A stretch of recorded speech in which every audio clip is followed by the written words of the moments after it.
আলোচিত content creator Ashraful Alam ওরফে hero আলমের ব্যক্তিগত জীবনের বিতর্ক এবার ছড়িয়ে পড়েছে পুলিশি অভিযানে।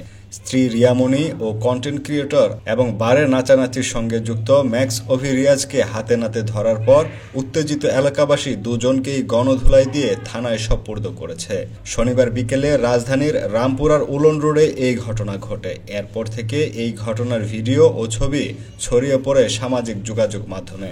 ভাইরাল হওয়া একাধিক ভিডিওতে দেখা যায় পুলিশের উপস্থিতিতে রক্তাক্ত অবস্থায় ম্যাক্স অভিকে গাড়িতে তোলা হচ্ছে। পরে একইভাবে রিয়ামণিকেও গাড়িতে তুলতে দেখা যায়। এই সময় উত্তেজিত এলাকাবাসীর স্লোগান ভুয়া ভুয়া শাস্তি চাই। অন্য একটি ভিডিওতে হিরো আলমকে বলতে শোনা যায় ডিভোর্স এখনো হয়নি, অথচ আমার নামে 12 লাখ টাকার নারী নির্যাতনের মামলা দিয়ে পরকীয়া করছে। আমি হাতে নাতে ধরলাম আর আমাকেই মারধর করলো। হিরো আলম জানান তাদের বিবাহ বিচ্ছেদ এখনো সম্পূর্ণ হয়নি, 3 মাসের আইনি প্রক্রিয়া চলছে। অথচ এই সময়েই রিয়ামণি অবৈধ সম্পর্ক গড়ে তুলেছেন ম্যাক্স অভির সঙ্গে।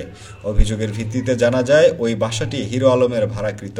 এলাকায় এই দুইজনের অনৈতিক মেলামেশা নিয়ে স্থানীয়দের মধ্যে আগে থেকেই ক্ষোভ ছিল।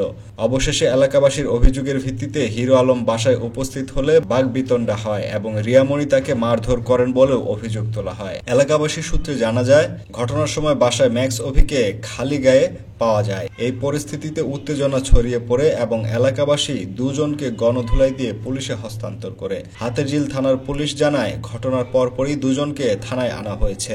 প্রাথমিক জিজ্ঞাসাবাদ শেষে তাদের কোর্টে চালান করা হবে। গত এপ্রিল মাসে হিরো আলমের পিতার মৃত্যুর সময় থেকেই দাম্পত্য কলহ প্রকাশ্যে আসে। তিনি অভিযোগ করেন স্ত্রী রিয়ামণি তার বাবার অসুস্থতার সময় পাশে ছিলেন না।